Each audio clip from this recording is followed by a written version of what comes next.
Ako po, pag medyo na-disillusion or kailangan paalalahanin ko kung anong ating pinaglalaban, of course, binabasa ko po yung Bible, respecting everyone kung ano religion nyo, going to God is the primary. Diba? But secondarily, I go to the preamble of the Constitution at pag nabasa mo yan, mararamdaman mo yung struggles ng ating mga heroes. So what are plans? Sabi po sa Jeremiah 29:11, "For I know the plans I have for you, plans to prosper you and not to harm you, plans to give you hope and a future." So sabi ng Panginoon, maganda plano ko para sa inyo. Planong pagpalain kayo at hindi saktan, plano bigyan ng pag-asa at kinabukasan. Sabi ng aking kaibigan, aking kapatid, si Carlos, yung kinabukasan at yung pag-asa, pinagsama niya doon. Kasi nga, yung pag-asa mo ngayon, pero may pag-asa ka rin bukas sa mga anak mo. So what we're doing now will affect. So, EDSA 1 affected my generation. EDSA 2 affected the other generation. Diba? All these scandals, Napoles, ngayon flood control, how we handle it will affect the generation of the Gen Z and the generation that has yet to be born. That's why it's important we're persistent at wag natin tong bitawan. So tomorrow may special session. Kung titignan mo lahat nung nasaan, ang gaganda, di ba? Isang tingin mo, sabi ko, ang gaganda ng mga bills na to. Some I agree with, some I don't. But kung titignan mo, katulad nung anti-dynasty law, nasa interpellation pa lang yan eh. Imposibleng mapasa yan sa isang araw unless brabrasuhin nila para may pakitang tao. Kung titignan mo yung ibang bills, alam nyo ba, pwede namin pinasayan nung Senate President ako. Pero hindi naglagay ng members sa committee yung nagsasabing sila na majority ngayon, yung 11 na naging 12.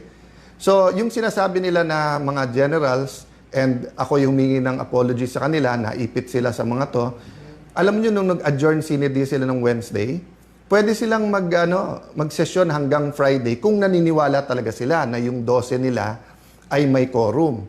At pwede lang gawin lahat ng gusto nilang gawin sa special session tomorrow.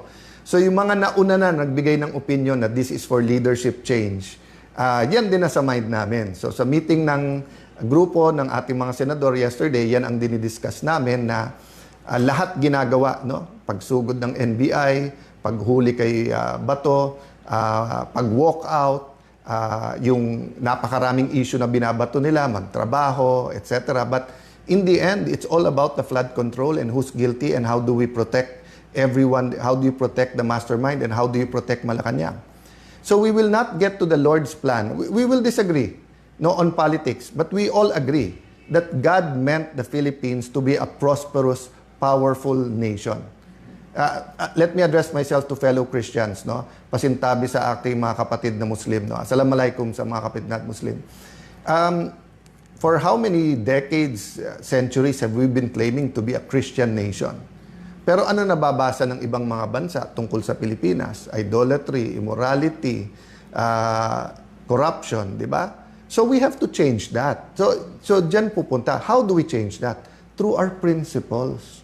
Ang pinaglalaban namin, hindi power, hindi position, prinsipyo. So, kung 13 na sa kanila, congratulations. We know how you got it, sa pananakot, panunuhol, sasabihin, ikukulong. But sabi namin na anytime na 13 kayo, kayo na mamuno. Pero hindi magbabago principle namin. Kaya ang tanong ko, kung makukuha nyo yung 13, buburahin na naman natin yung flood control or IFRO front and center natin to. Lahat, kinukuyog nyo buong Pilipinas na magkaroon ng impartial na impeachment. Pero ayon yung hindi kayo ang mag-preside.